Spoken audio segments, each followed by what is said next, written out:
It is recorded. Yeah. Yeah. Okay. Just be careful where you drive. More important than the shiur. I'm not driving. Yeah. Sam's driving. Here he is. Yofi. And now we better all keep quiet because this is being used as evidence against you. So if everybody can mute except the Rav, that would help. We'll mute. Okay. Okay. Right. So we are going to the 6th chapter, Mishnah 5.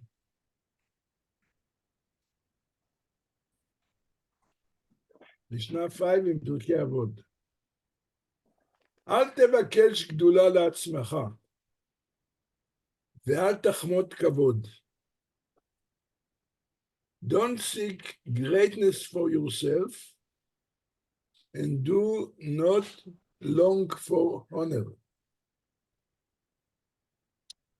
Beyond your learning, act, and do not hanker for the table of kings, for your table is greater than theirs, and your crown is greater than theirs.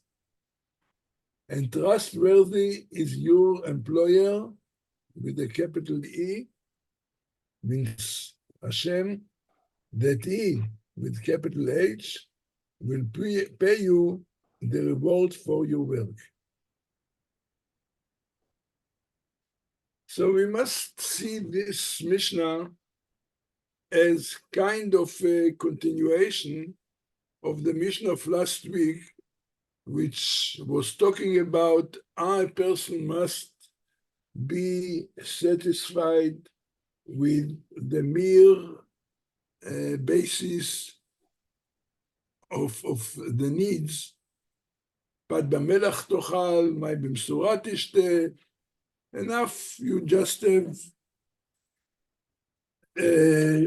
bread and salt, and then the quantity, limited quantity of water and so on.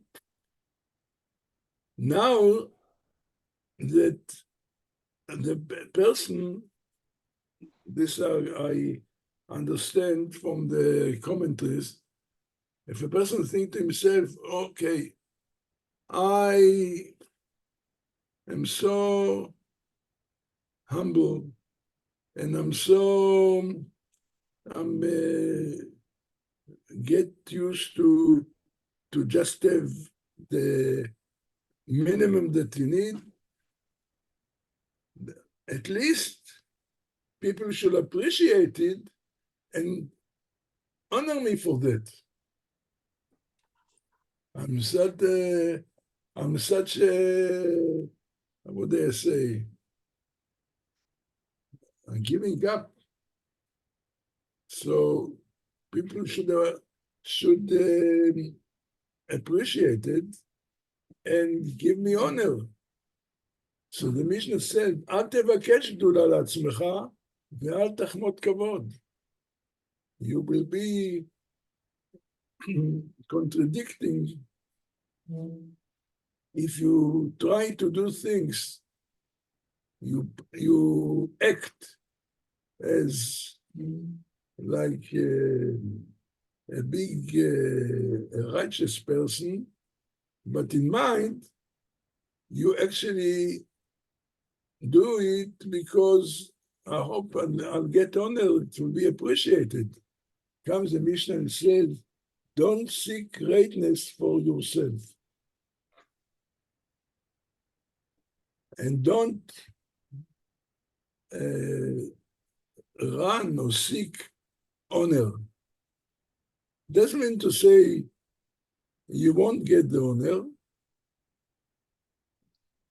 We already said before that the Mishnah before, you have eventually you will get what due to you in Olam Hazeh, the reward will come in Olam Haba.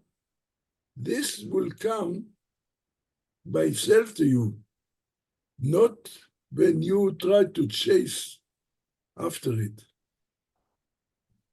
Because if you are trying to run for it, for the honor, then obviously it puts a doubt what is the motive in your behavior. On face value, you seem to be that you are a very spiritual person, and therefore you don't really try to get much of material things. But if in your mind it is because you have in back of the mind, you do the things because you'll get the honor, and you try to find where is the honor is not coming, then it shows that actually your motive is the wrong motive. This is simple.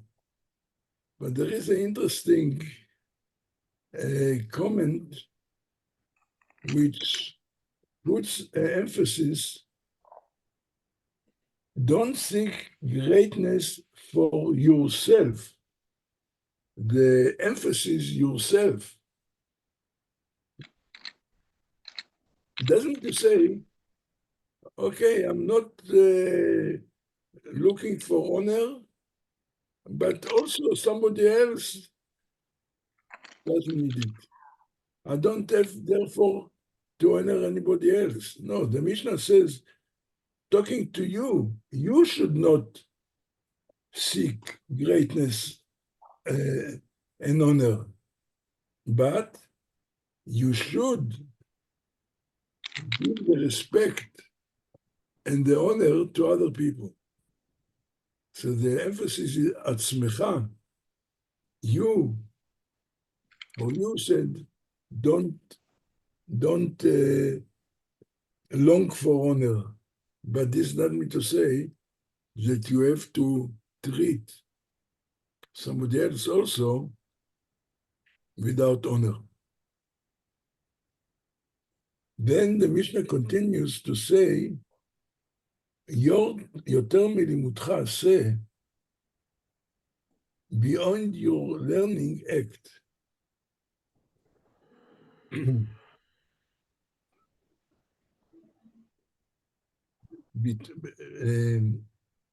Beyond your learning act could mean two things. Don't expect honor more than actually you get if people honor you and they respect you, accept it, because you deserve because you study Torah, and if people honor you, they honor the Kvod Torah. So, but don't try to stretch and stress more than you deserve, or more than actually you get. There is another interesting interpretation here, which it says, don't beyond your learning act. That the idea is, don't emphasize the learning and belittle the action. Sometimes you see people, they're very scholarly, intellectually, and they say, yes, I'm interested in the wisdom and so on. but they are not acting according to what the Torah tells us how to act. So he said, יותר מלימודך עשה. More important than your learning is action. And we had the same idea before as well. גדול תלמוד תורה שמביאה לידי מעשה. The learning itself is not important if it does not accompany with action. The learning must be that you learn in order to be able or to do or to act. So more than you learn, you should act.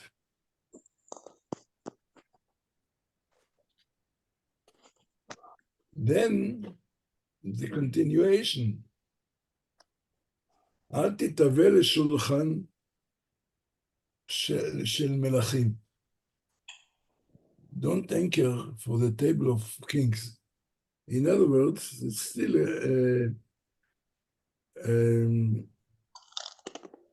continuation is to what he said before, not to seek honor, then means here, don't envy or don't desire, don't be jealous what you see people, other people who are getting more honor or more recognition, because eventually your table is greater than theirs. So immediately, maybe you don't see it at the moment, but we had before, סוף הכבוד לבוא, eventually you will get the reward and the I'll use honor. my bag and tell you. I have no idea, though. No, you put it here. I remember when you were crying. Oh, of course, yes.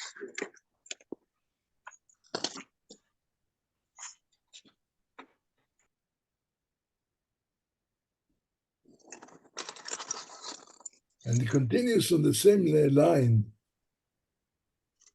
And your crown is greater than others, than theirs. And trustworthy your employer, trust Hashem, that he will pay you the reward for your work. And he will pay what you deserve. In other words, it mentioned the end, the reward for your work.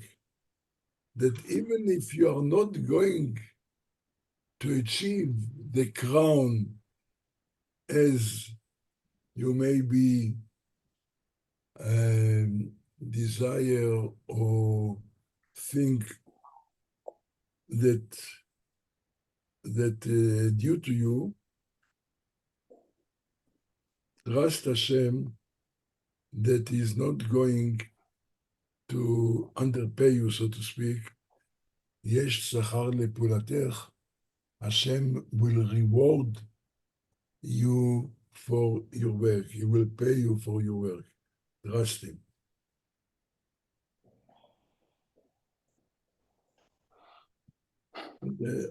On the other hand, there's the idea, yes, you have to accept the honor that is given to you. Nothing wrong with it. Because when people honor you, they honor you for your achievement in learning of Torah, which means they appreciate Torah by honoring you. But don't try to grasp or don't try to shortcut to grape it will come. You must be have patience. It will come at the end of the day. Hashem is trustworthy that He would reward you for what you deserve. Now I want to saw something here in Bunim, and I want to read it to you. Just a minute.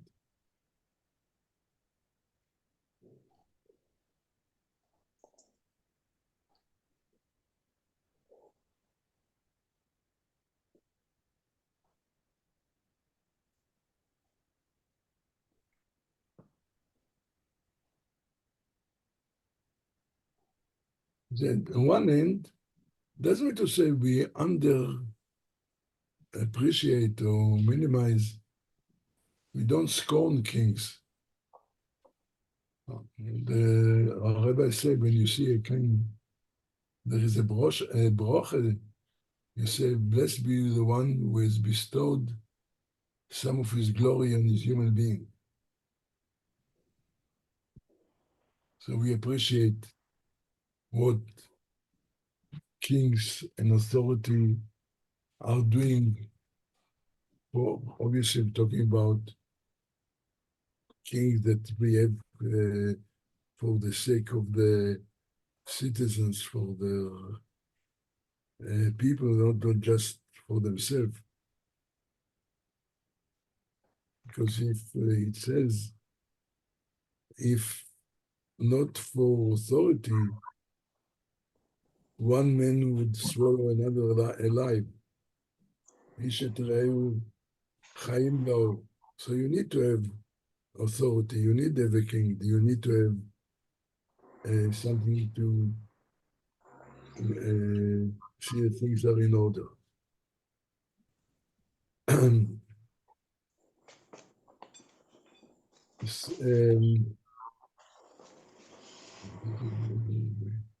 Making the dynamic expression of weight.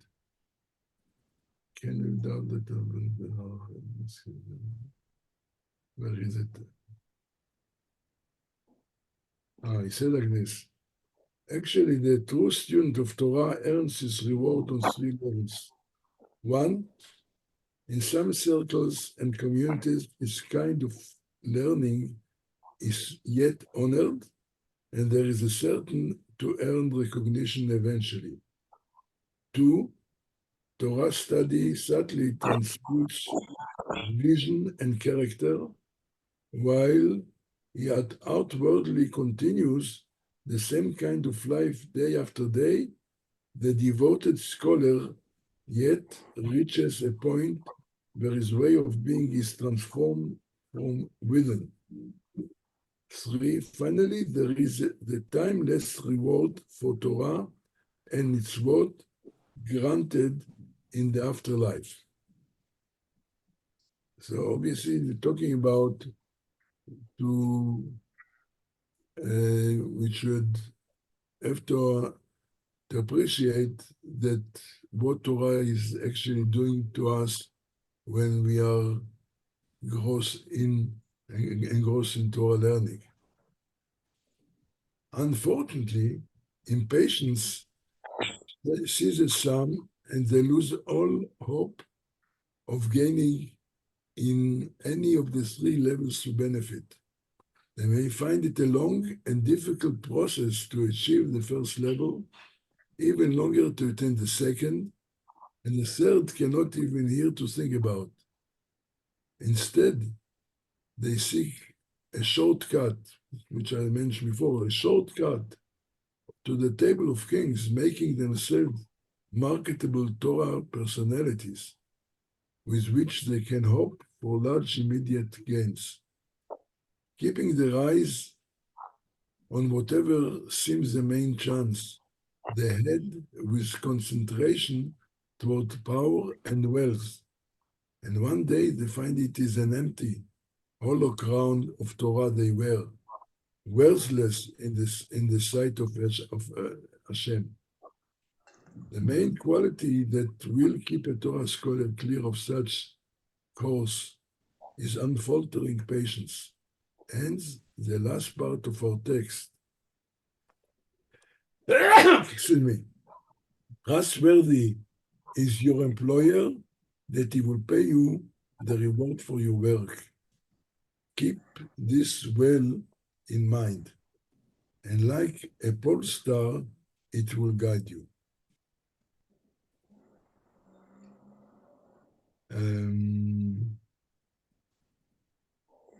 Let's still go. He brings some examples. When our own patriarch Jacob left home as a young man in flight from Esav to join an uncle he didn't know in a land he had never seen, all he asked for the Almighty was bread to eat and clothing to wear. It would be enough to survive. When he returned home from Lavan, he was a wealthy owner of oxen, donkeys, menservants, and maiden servants. Whatever happiness riches could bring, at the least freedom from want, Jacob gained without particularly seeking it. Later in life, Jacob dwelt in the land of a father's sojourning. Yaakov said, expecting serenity in his later years. He looked forward to the happiness of peace and quiet after a life filled with tribulations enough.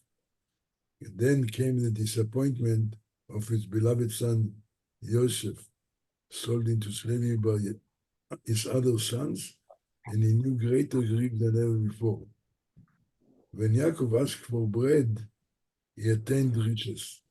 When he sought ease, so this we want to say that when Yaakov was, so to speak, asked for bread, then it came to him in riches. But when he thought he's now retiring in Egypt or to retire in Canaan, in the rest in leisure and enjoy his achievements, he found tribulations and sorrow.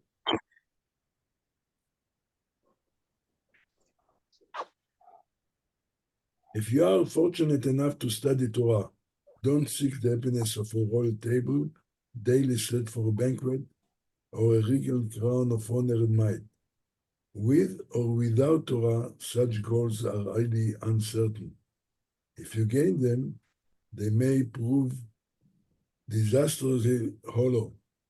Be content even with a crust of bread and salt, a bit of water, and a place on the ground to sleep. This is what the previous Mishnah. In this way, is this a way to happiness? Yes. But not happiness that this world knows. Bear well in mind that your employer, God, can be trusted to pay you the reward for your work in a world of eternal bliss. So this is the message of the Mishnah here. It brings some episode with the Chafetz Chaim.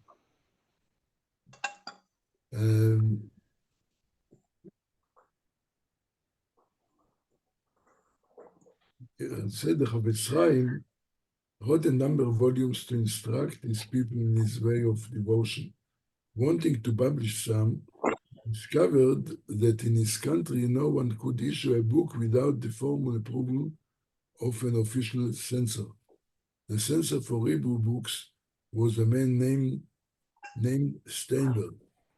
So to him, the Chafetz Chaim went to get approval.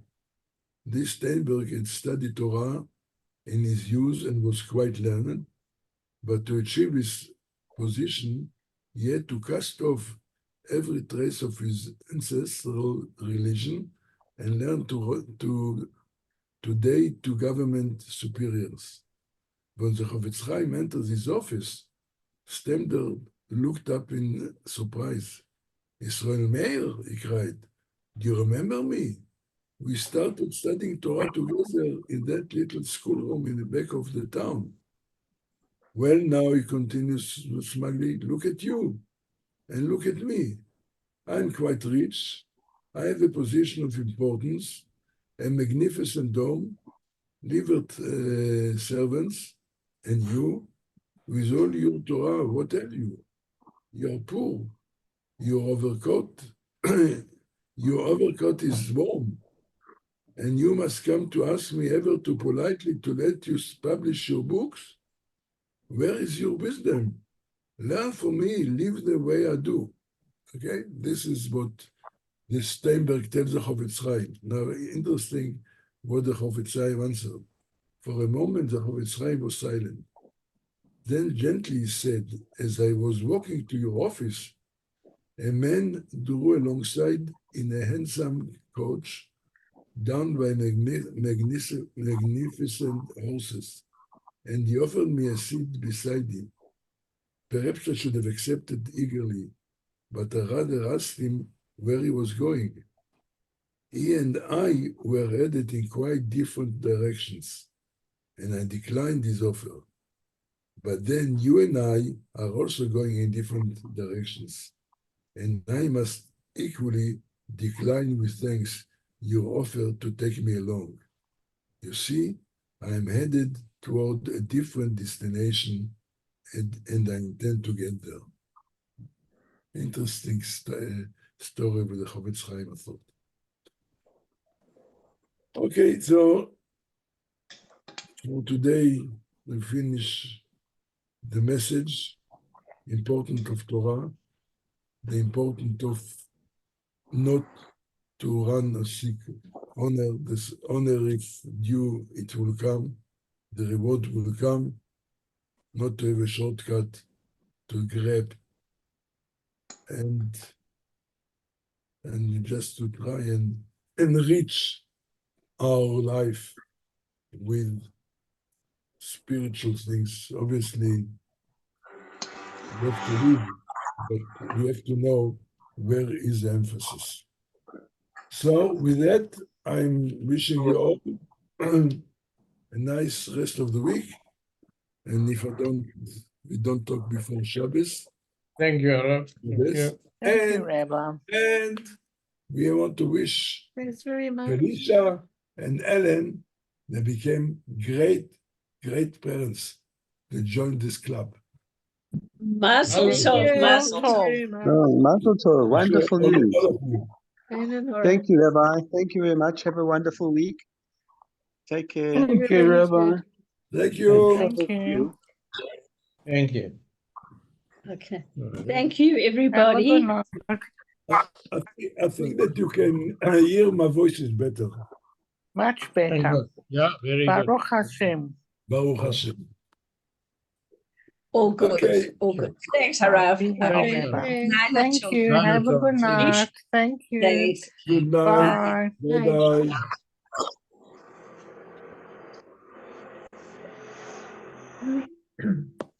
Rosie, you're going. I'm going to Lisa. Nakon? After Lisa.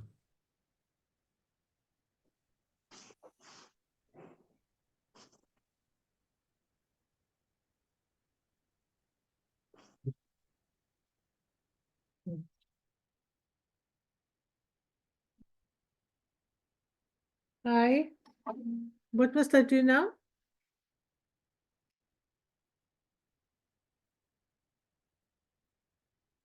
No. Oh, this is pause stop. Oh, pause stop recording.